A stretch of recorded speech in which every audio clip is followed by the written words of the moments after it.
Bonjour à tous, moi c'est Justine, j'ai 29 ans et j'ai une hépatite auto-immune. Alors aujourd'hui je vais vous parler de la vie quotidienne avec cette hépatite.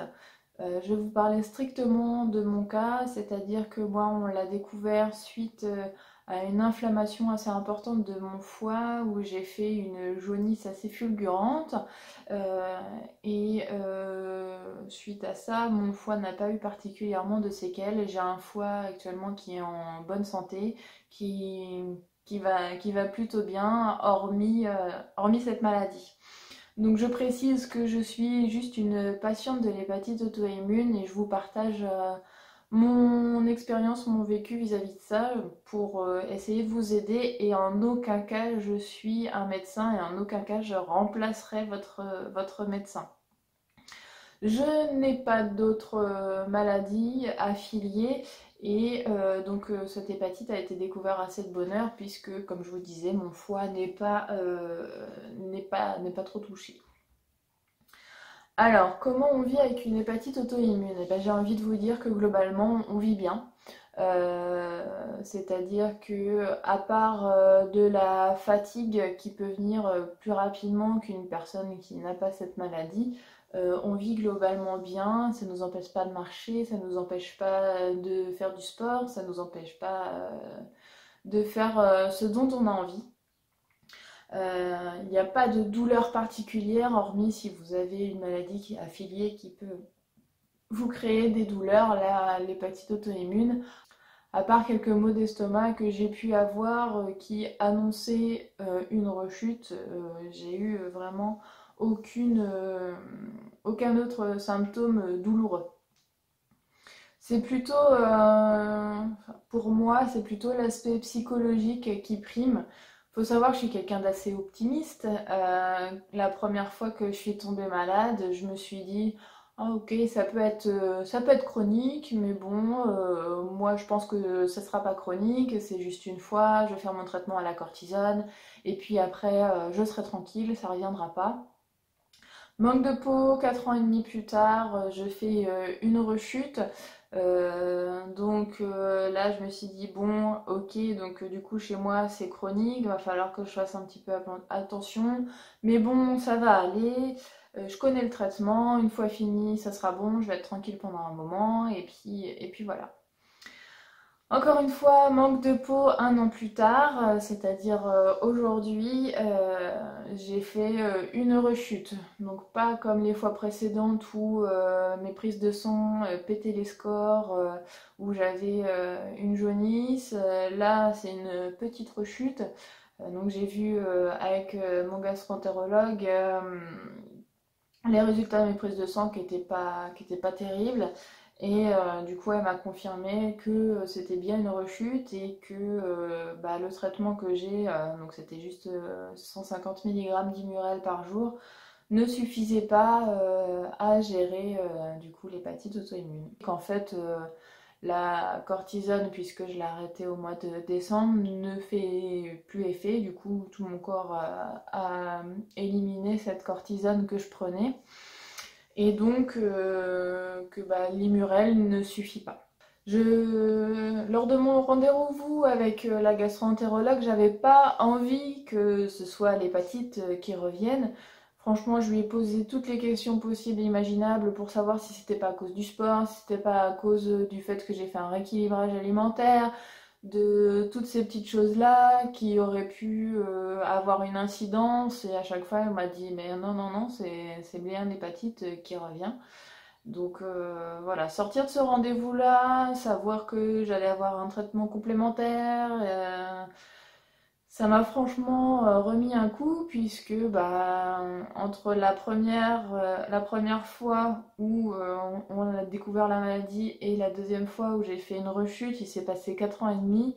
Il y a 1 an, je venais tout juste de sortir de l'hôpital suite à ma rechute. Et retomber encore là-dessus, ça m'a fichu un coup, puisque en plus, depuis le début de l'année, j'ai fait un rééquilibrage alimentaire. Je me suis remise au sport très sérieusement. Je fais 3 séances de sport environ par semaine. Je fais de la course à pied. Et je me disais, bah, si j'ai un mode de vie sain, si je mange sainement, si je fais du sport, peut-être que la maladie me laissera tranquille, que voilà, je pourrais avoir une vie un peu plus normale. Et au final, malgré tous les efforts que j'ai faits, eh ben, j'ai quand même cette rechute qui est là et ces médicaments que je dois prendre en complément. Donc sur l'aspect psychologique, là franchement, je vais vous dire que j'en ai pris un sacré coup. Et voilà, c'est un peu... Je suis en train de le digérer, mais c'est vraiment difficile. Donc bah, ça a été assez dur d'avoir ce diagnostic, puisque bah, maintenant je suis obligée de prendre un traitement en complément de l'Immurel. Donc c'est un cousin du Mykicort que je prends, c'est l'Antocort. Donc pour l'instant je suis à 9 mg par jour. Dans une semaine je vais changer pour passer à 6 mg. Et une semaine encore après je vais repasser à 3 grammes pour le garder à 3 grammes pendant une durée pour l'instant indéterminée. Donc là j'ai commencé mercredi dernier donc le nouveau traitement. Pour l'instant j'ai pas tellement d'effets secondaires, même si c'est à base de cortisone. Les seuls effets secondaires que j'ai pour le moment c'est les insomnies.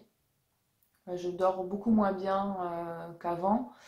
Et par contre, le point positif, c'est que je suis dopée. Euh, je dis ça parce que je fais de la course à pied depuis quelques mois maintenant. Et là, franchement, au niveau performance, bah, j'ai progressé d'un seul coup. Euh, ce qui est très bizarre.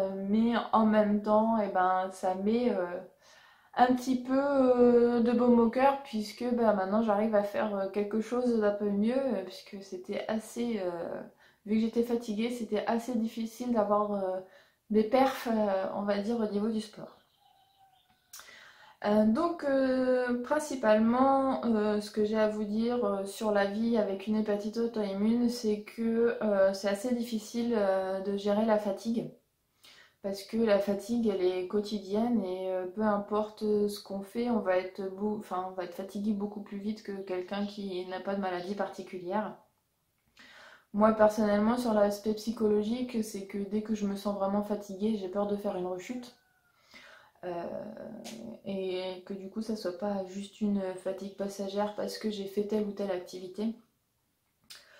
Euh, et que du coup ça m'oblige à faire une nouvelle cure de 6 mois de cortisone avec tous les effets secondaires que ça implique chez moi. Et c'est ça qui est assez difficile à vivre. Donc voilà, pour résumer, la vie avec une hépatite auto-immune, c'est pas, honnêtement, c'est pas compliqué. Faut voir le positif, c'est une maladie rare. Comme toutes les maladies, bah, on aimerait bien ne pas l'avoir. Mais je me dis que dans la roulotte de la vie qui est à choisir, cette maladie-là, elle est pas plus mal. Faut prendre vraiment avec des pincettes hein, ce que je dis.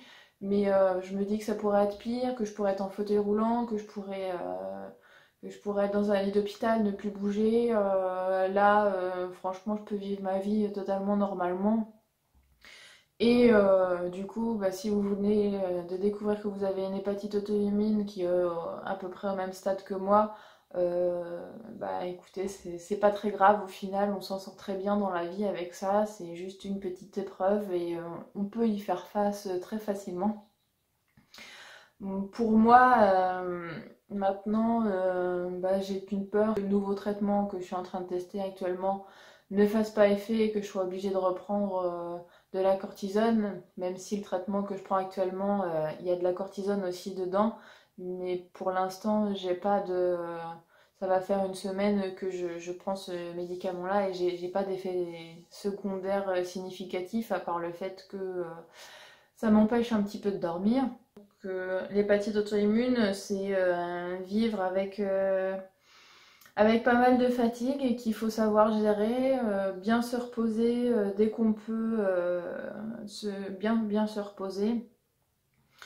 Et tout ça pour ne pas savoir exactement quand on va faire une rechute. C'est pour ça qu'il ne faut pas faire comme moi j'avais fait, c'est-à-dire qu'il faut bien suivre les traitements qu'on vous donne, les prises de sang, les faire régulièrement. Comme ça, bah, si vous voyez que vous avez un coup de fatigue qui est un petit peu anormal, et ben, on peut voir tout de suite si c'est une rechute. Si c'est pris à temps, les traitements à la cortisone ou autres traitements seront beaucoup moins longs puisque l'inflammation sera moins importante. Donc sur ce, je vous invite à partager cette vidéo si elle vous a plu et bien sûr si vous avez des sujets que vous souhaitez que j'aborde dans différentes vidéos par la suite, n'hésitez pas à me poser vos questions en commentaire et bah, si je peux y répondre dans une prochaine vidéo, il n'y a pas de souci, je vous ferai ça. Allez, salut!